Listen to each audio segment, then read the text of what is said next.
Quiz banner. एक राजा युद्ध में हार गया तो शत्रु सैनिकों से बचने के लिए एक गुफा में छिप गया। सैनिकों ने पत्थरों से बंद कर दी थी गुफा। जो लोग सफलता पाना चाहते हैं उन्हें अंतिम पल तक हिम्मत नहीं हारना चाहिए।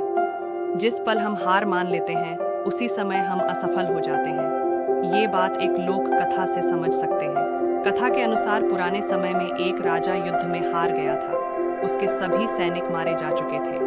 राजा किसी तरह अपनी जान बचाकर जंगल में भाग गया। सैनिक उसका पीछा कर रहे थे। वह बचने के लिए एक गुफा में छिप गया। सैनिक राजा को जंगल में खोजते खोजते उस गुफा तक पहुंच गए।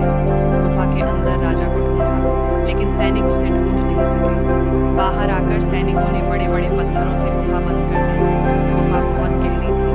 अंदर की ओर राजा छिपा हुआ था। वह काफी थक चुका था। भूख प्यास की वजह से बेहाल हो रहा था। उसके शरीर में ताकत भी नहीं बची थी।